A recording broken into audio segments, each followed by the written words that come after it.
Bismillahirrahmanirrahim. Alhamdulillahirabbil alamin. Wassalatu wassalamu ala Rasulillah wa ala alihi wa sahbihi ajmain. Asyhadu an la ilaha illallah wahdahu la syarikalah wa asyhadu anna Muhammadan abduhu wa rasuluh. Puji serta syukur marilah kita panjatkan kehadirat Allah Subhanahu wa taala yang mana sampai saat ini masih memberikan kita waktu dan kesempatan, yaitu dalam acara pengajian rutin yang mana diadakan setelah ba'da maghrib pada hari Minggu. Alhamdulillah, walaupun dengan segala keterbatasan, tetapi acara ini insya Allah tetap berlangsung.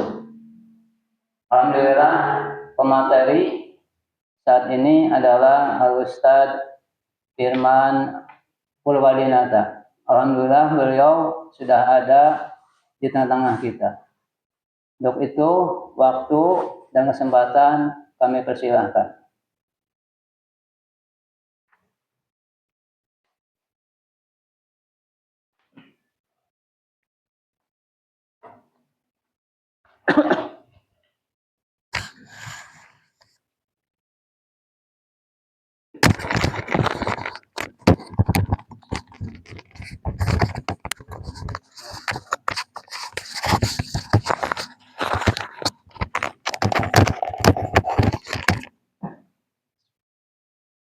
Innal hamdalillah nahmaduhu wa nasta'inuhu wa nastaghfiruh wa na'udzu billahi min syururi anfusina wa sayyiati a'malina may yahdihillahu fala mudhillalah wa may yudhlilhu fala hadiyalah. Asyhadu an la ilaha illallah wahdahu la syarikalah wa asyhadu anna Muhammadan abduhu wa rasuluh alladzi la nabiyya ba'dah.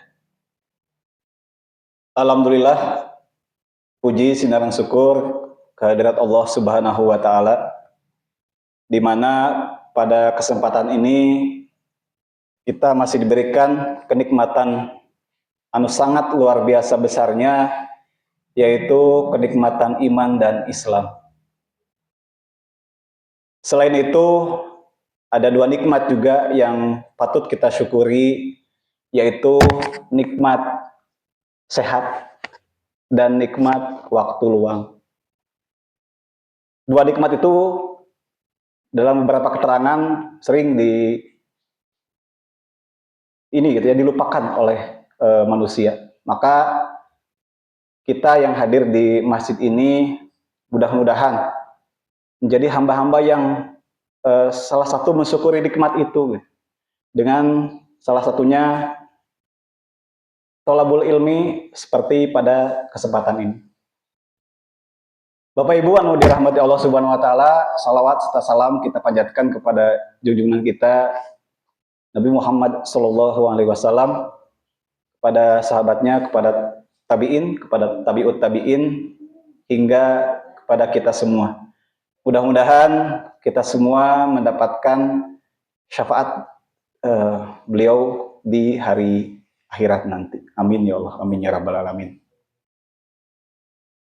Bapak Ibu anu dirahmati Allah Subhanahu wa taala, izin abdi mah masih acan tiasa ditalar gitu nya, kami memberikan sharing gitu nya.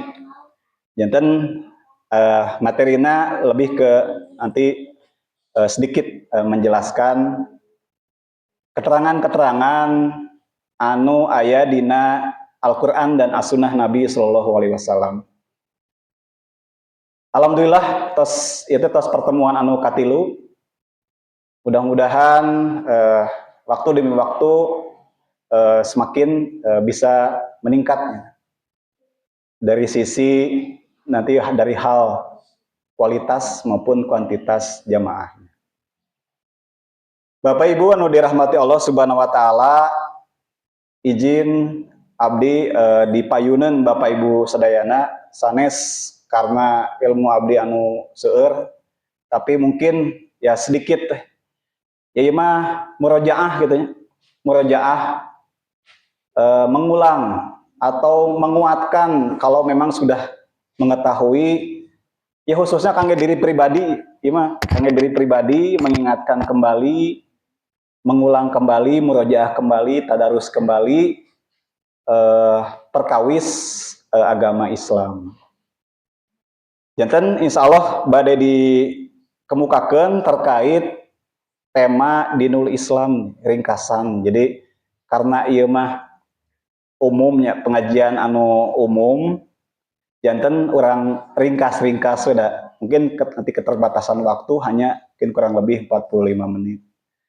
Janten orang manfaatkan waktu iya sambil menunggu waktu isya. Insya Allah dina keterangan yang siapa yang menunggu waktu antara sholat ke sholat tuh, ya insya Allah akan didoakan oleh para malaikat dan diberikan keberkahan Allah Subhanahu wa taala. Amin ya Allah, amin ya rabbal alamin. Bapak Ibu anu dirahmati Allah Subhanahu wa taala,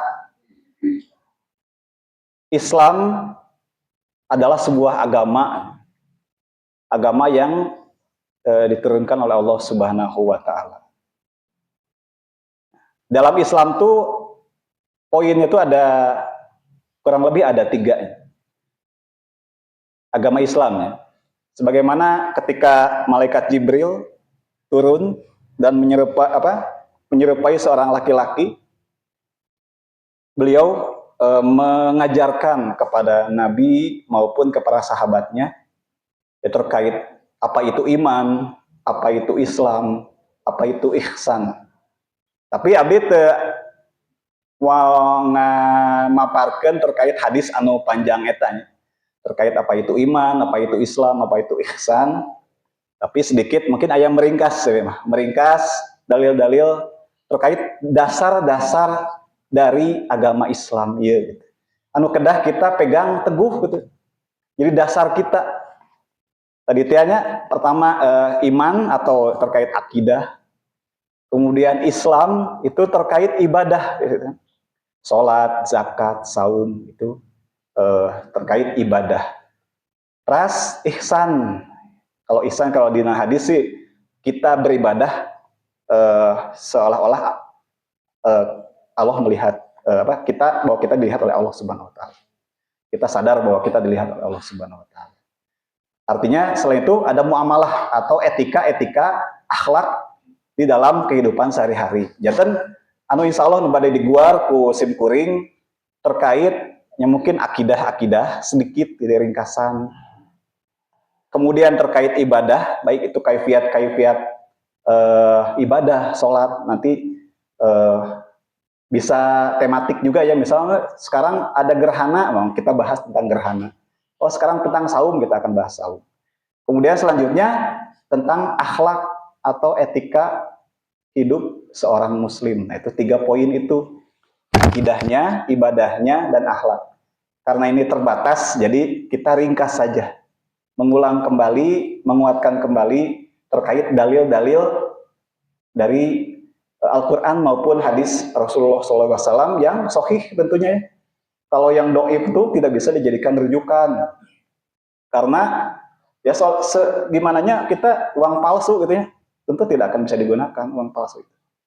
Bagaimana dengan hadis palsu juga kita tidak bisa menggunakannya. Bapak Ibu anu dirahmati Allah Subhanahu wa taala, nu pertama nyata terkait definisi agama. Nah, agama dan kaidah-kaidahnya. Jadi apa itu agama? Agama adalah ketetapan Allah dalam kitabnya melalui lisan nabinya berupa perintah, larangan, serta bimbingan demi kemaslahatan manusia, baik itu urusan dunia maupun akhirat. Nah, jantan definisi atau agama ternyata adalah ketetapan dari Allah Subhanahu wa taala melalui nabi-nabinya berupa perintah, larangan, serta bimbingan. Jadi dari semua nabi dan rasul itu tentunya hanya itu aja. Ada perintahnya apa saja, kemudian larangannya apa saja, dan bimbingannya atau teladannya seperti apa. Itu setiap nabi dan rasul mempunyai perintah dan larangan ke kaumnya masing-masing. Tetapi untuk saat ini kita telah istilahnya bahwa yang diridhoi oleh Allah adalah hanya agama Islam. Tentunya walaupun itu sebetulnya dari Nabi Adam pun sudah agamanya Islam sebetulnya. Tidak ada agama yang lain sebetulnya yang diridhoi oleh Allah Subhanahu wa taala. Nah, ini dalil yang pertama ya. A'udzubillahi minasyaitonirrajim. Inna dina indallahil Islam. Jadi sesungguhnya agama yang di sisi Allah, yang diridhoi di sisi Allah hanyalah Islam. Nah, jadi Islam itu adalah satu-satunya agama yang diterima oleh Allah Subhanahu wa taala. Jadi tidak ada agama lain yang diterima oleh Allah Subhanahu wa taala. Karena nabi yang sebelum Nabi Muhammad itu ya nabi yang membawa risalah tentunya hanya untuk kaum-kaumnya saja. Sedangkan kalau Islam itu untuk semua manusia, untuk rahmatan lil alamin. Islam untuk semua manusia. Jadi semua jalan yang selain Islam itu akan tidak akan sampai kepada keridhaan Allah Subhanahu wa taala. Jadi ini dalil yang pertama yaitu bahwa inna dina indallahil Islam. Ayat betul? Ayat bisi ya ayat. Nah, ini dalil yang pertamanya kagak ngingatkeun orang teh harus yakin bahwa Islam itu adalah agama yang satu-satunya yang diridhoi Allah Subhanahu wa taala yang akan memberikan keselamatan di dunia dan di akhirat kelak insyaallah. Nah, kemudian dalil yang kedua, al-yauma akmaltu lakum dinakum wa atmamtu alaikum nikmati wa raditu lakum Islam madina. Jadi di Quran surat Al-Maidah ayat 3 yang artinya pada hari ini telah aku sempurnakan untukmu agamamu dan telah aku cukupkan nikmatku bagimu dan telah aku ridhoi Islam sebagai agamamu. Nah, ini Quran surat Al-Maidah ayat 3 bahwa ketika turun ayat ini risalah itu udah selesai. Bahwa Islam itu udah sempurna. Tidak ada lagi risalah yang lainnya. Tidak ada nabi setelah Nabi Muhammad, tidak ada lagi risalah setelah Nabi Muhammad Shallallahu Alaihi Wasallam. Artinya bahwa kita setelah disempurnakan Islam ini tidak boleh ditambah-tambah Islam itu. Tidak boleh dikurang-kurang. Apa yang ada di Al-Quran dan di hadis kita ambil gitu. Tidak boleh ditambah maupun dikurang karena Islam ini telah disempurnakan, sudah sempurna gitu. Sudah sempurna. Yang telah disampaikan melalui malaikat Jibril kepada Nabi Muhammad Shallallahu Alaihi Wasallam. Nah, ini ada perkataan dari Imam Malik terkait tadi ya, terkait dalil tadi. Imam Malik itu mentelepat yang pertama yang membuat nyusun kitab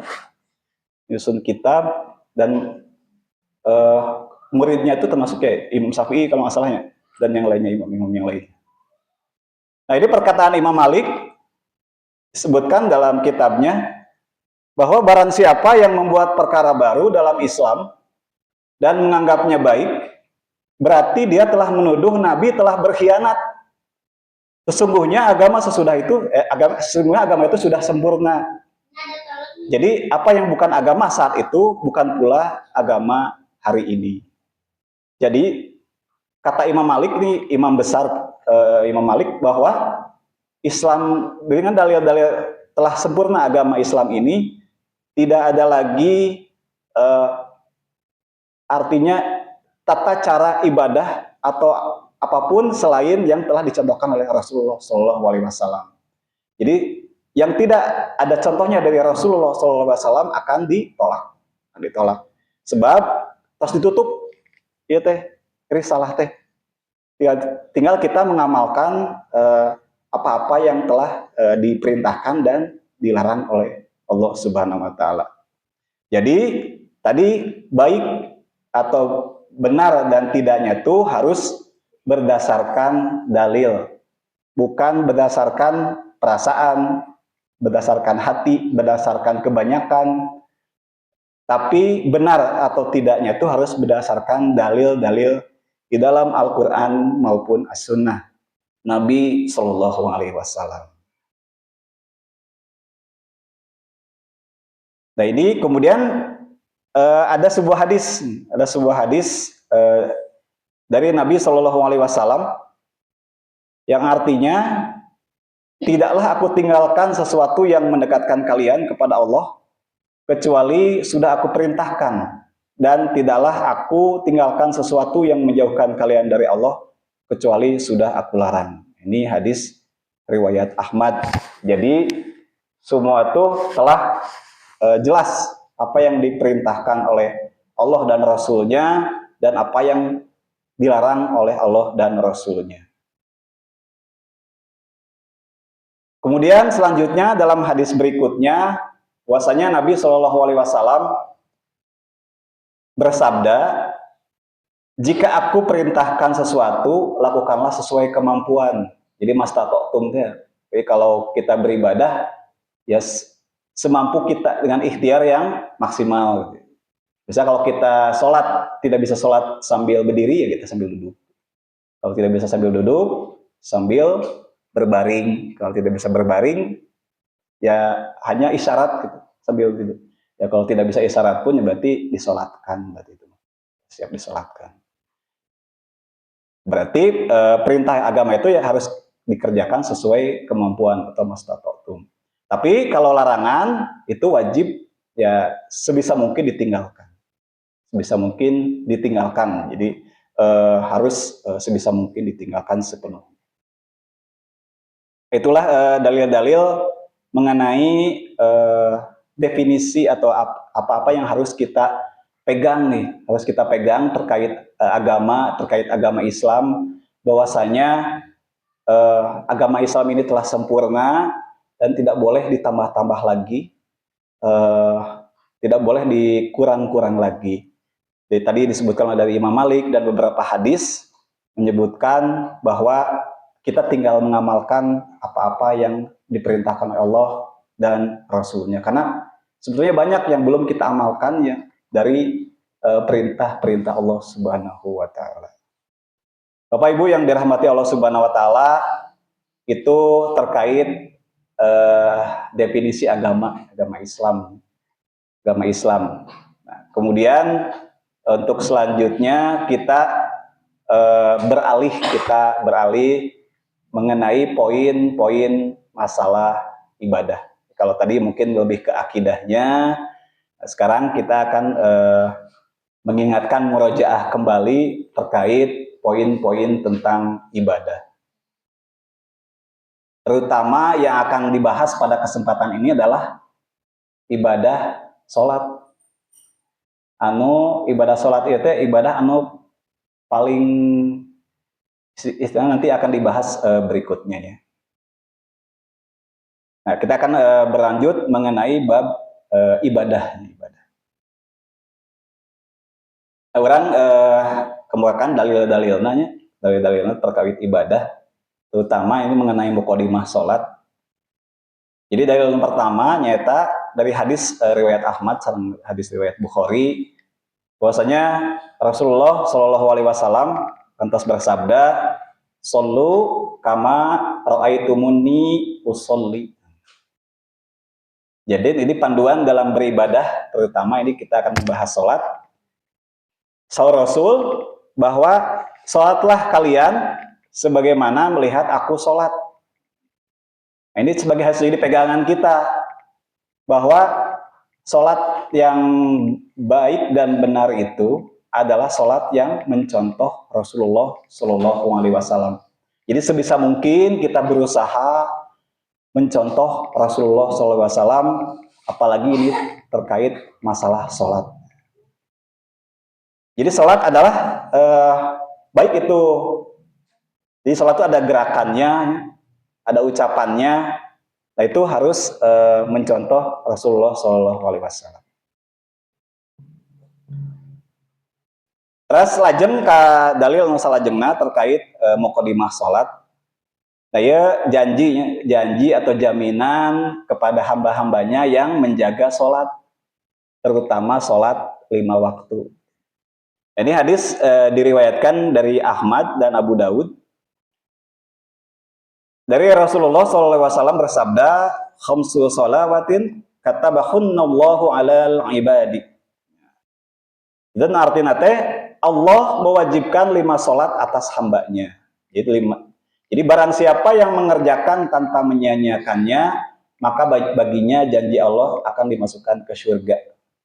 Nah, artinya tadi 5 sholat itu adalah sholat yang wajib. Ya, sholat yang wajib itu apa saja?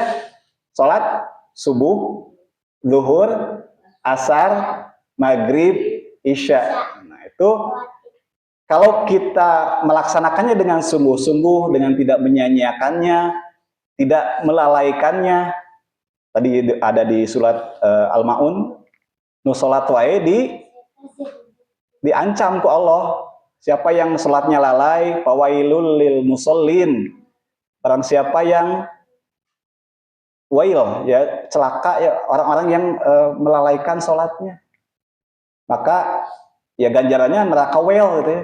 Jadi nu sholat wae diancam ke Allah kalau mereka sholatnya itu tidak berdampak kepada tidak mencontoh dan bahkan tidak berdampak kepada kehidupan sehari-hari, tidak amar ma'ruf nahi munkar.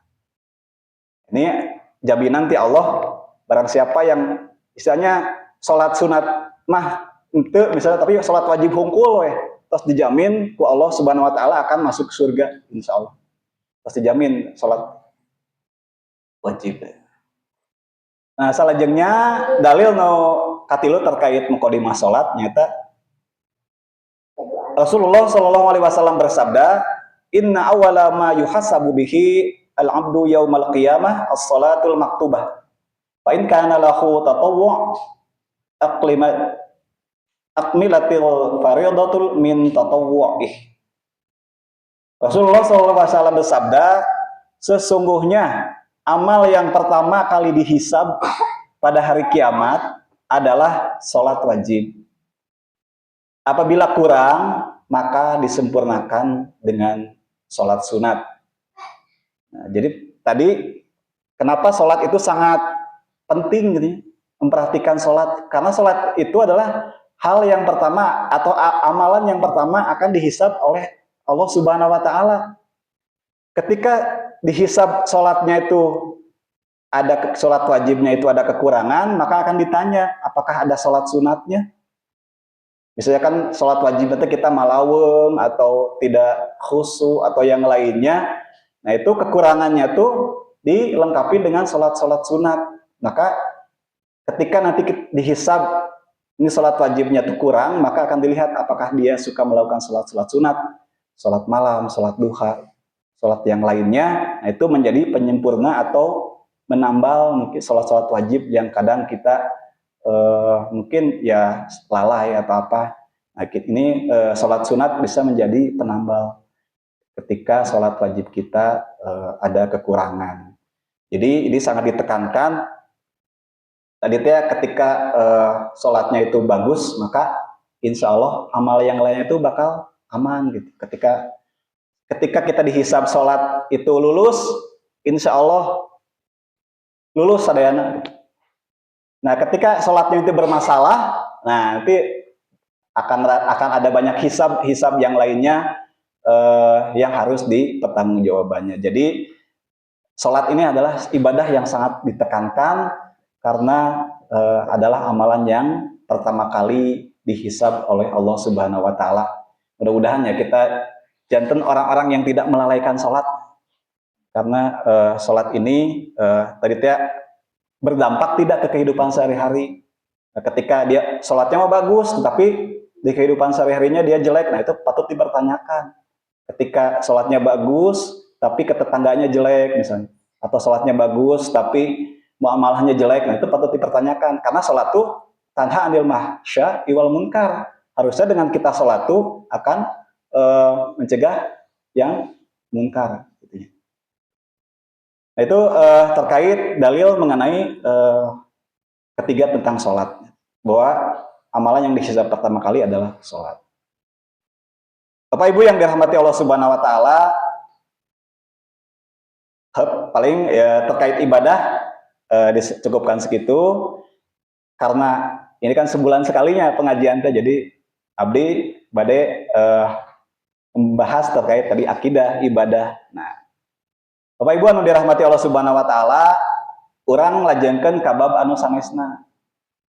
Terakhirnya yaitu terkait bab muamalah atau bab akhlak. Tadi terkait agama Islam, terkait akidah, kemudian kita bahas terkait dalil-dalil mengenai ibadah sholat muqaddimahnya. Dan insya Allah untuk berikutnya yaitu adalah saya akan membahas mengenai akhlak. Yang pertama bakal dibahas nyata terkait etika ketika kita makan.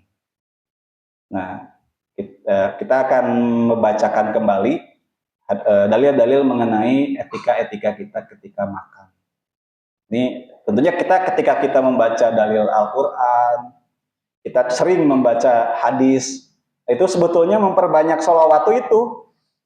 Kita harus memperbanyak membaca hadis. Jadi ketika kita membaca hadis kan kalau yang utuh, ketika kita membacakan dari Muhammad atau Rasulullah Shallallahu Alaihi Wasallam, kita dengan membaca banyak atau hadis itu termasuk kita banyak sholawat kepada Nabi Shallallahu Alaihi Wasallam. Nah ini adalah etika mengenai etika akhlak, etika makan. Jadi yang pertama yaitu ketika kita makan, kita membaca basmalah. Bismillahirrahmanirrahim. Nah iya dalilna ini. Jadi misalnya sebisa mungkin kita tuh ketika kita mengerjakan suatu amalan atau mengerjakan suatu ibadah, nah minimal orang teh tos kantos maca atau tos kantos maca lah bahwa ieu teh aya dalilna, jadi orang teh benar-benar bahwa oh iya mah emang mencontoh Rasulullah SAW. Nah ketika ada etika untuk ketika kita makan tuh kita harus membaca basmalah dulu. Nah ini terkait dalilnya. Ini diriwayatkan di hadis riwayat Bukhari dan Muslim. Jadi ini hadisnya agak panjang. Jadi ada ceritanya ada seorang anak yang makan memakai tangan kiri. Yang memakai tangan kiri, maka Nabi SAW ke anak itu bersabda, mengatakan, ya gulam, wahai anak, sami Allah. Jadi sebutlah nama Allah. Wa kulu biyaminik wa kulu mimma yalik. Jadi etika ketika makan, ketika sebelum makan, maka contoh dari Rasulullah SAW adalah dengan membaca Bismillahirrahmanirrahim, kemudian memakai tangan kanan, dan yang makan di dekat kita, ambil yang di dekat kita. Nah, ini suatu etika ketika makan.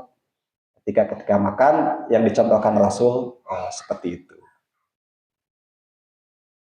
Terus selanjutnya etika makan berikutnya adalah tadi ya, makan dengan tangan kanan. Ada hadis yang lainnya, idza akala hadukum fal yakul biyamini. Jadi apabila seorang kalian makan, hendaklah ia makan dengan tangan kanannya. Dan apabila minum, hendaklah minum dengan tangan kanannya.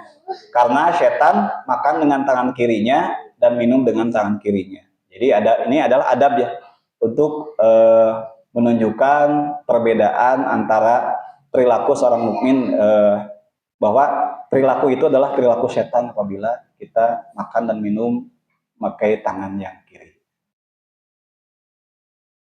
Nah, ini selanjutnya etika selanjutnya adalah tidak mencela makanan. Dari Rasulullah SAW, ma'abad Nabi SAW to'amukot. Jadi Rasulullah SAW tidak pernah mencela makanan. Jadi kalau beliau menyukainya maka beliau makan. Jika tidak suka maka beliau meninggalkannya. Jadi tidak ketus atau tidak mencela makanan. Oh iya makanan ini enak atau makanannya apa gitu. Jadi etika ketika kita tidak suka kepada makanan itu ya sudah tidak perlu mencela makanan itu, cukup meninggalkannya saja. Tidak boleh mencela makanan yang tidak disukai. Kemudian etika makan berikutnya adalah tidak berlebihan dalam makan. Jadi dalam Quran surat Al-A'raf, fakulu washrabu wala tusrifu. Jadi makan dan minumlah, jangan berlebihan. Sesungguhnya Allah tidak menyukai orang-orang yang berlebihan. Jadi Islam mengajarkan keseimbangan antara yang tubuh yang kuat dan jiwa yang kuat untuk beribadah kepada Allah Subhanahu wa taala. Jadi kalau berlebihan tuh mengundang penyakit biasanya. Kalau kita makan berlebihan akan mengundang penyakit. Makanya makanlah ketika kita sudah kenyang gitu. Makanlah ketika sudah kita lapar. Jadi kalau sudah kenyang maka berhentilah, tidak lanjut makan.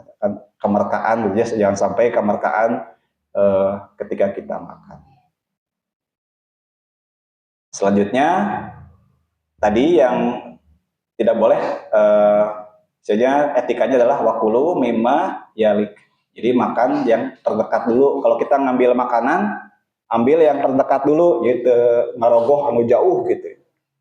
Jadi kita ngarongkang anu jauh gitu. Tapi ambil yang terdekat dulu. Atau kalau misalnya ini etikanya mungkin ya meminta ke orang lain untuk mendekatkan, atau kitanya yang mendekati makanan itu. Jadi tidak ngarongkang, merondang sambil ngambil, itu tidak ya, etikanya makanlah yang ambil yang terdekat dulu. Kemudian selanjutnya etika makan berikutnya adalah makan dengan yang sopan dan tidak tergesa-gesa. Ya, nah ini Rasul tuh disebutkan dalam hadis karena Rasulullah SAW yakulu bithalati as-sabi'. Jadi Rasul tuh makan tuh dengan 3 jari, jadi 3 jari makannya tuh. Lalu menjeliti tangannya sebelum membersihkannya. Lanjut ke hadis berikutnya. Idza akala ahadukum ta'aman fala yamsahu yadahu. Jadi apabila seorang dari kalian makan, maka janganlah ia membersihkan tangannya sebelum menjilatinya. Karena ia tidak tahu pada bagian mana terdapat keberkahan. Jadi pada intinya jangan sampai ada makanan yang tersisa. Jadi kita harus menghabiskannya gitu, sampai istilahnya sampai bersih lah gitu. Sampai ya kalau masih ada di tangan, kita menjilatinya sampai bersih. Karena kita tidak tahu nasi atau remeh mana yang menjadi keberkahan untuk kitanya gitu.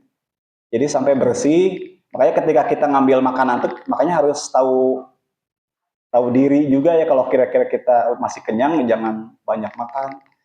Atau bahkan ya sama makan minum juga ya. Makan minum juga jangan sampai mubadir intinya. Jangan sampai mubadir, kebuang, karena itu jadi makanannya setan gitu ya.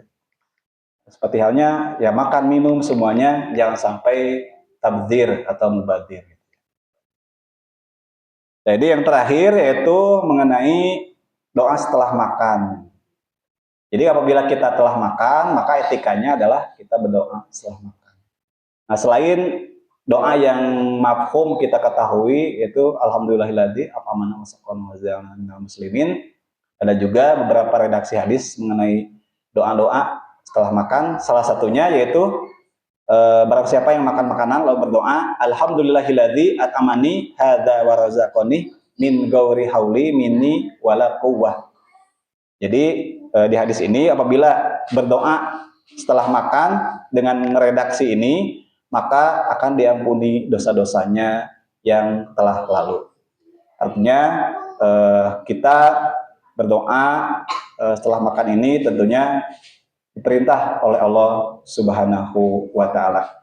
Bapak Ibu yang dirahmati Allah Subhanahu wa taala, mungkin demikian ringkasan terkait perkara-perkara akidah, perkara-perkara agama, perkara-perkara ibadah, dan perkara-perkara akhlak atau etika. Mudah-mudahan ada guna dan manfaatnya, khusus bagi diri saya pribadi untuk mengingatkan kembali dan umumnya bagi Bapak Ibu sekalian. Mudah-mudahan ada guna dan manfaatnya. Ditutup dengan doa Rabbana dhalamna anfusana wa illam taghfir lana wa tarhamna lanakunanna minal khasirin. Subhanakallahumma wa bihamdik asyhadu an la ilaha illa anta astaghfiruka wa atubu ilaik. Wassalatu wassalamu ala Rasulillah Wassalamualaikum warahmatullahi wabarakatuh.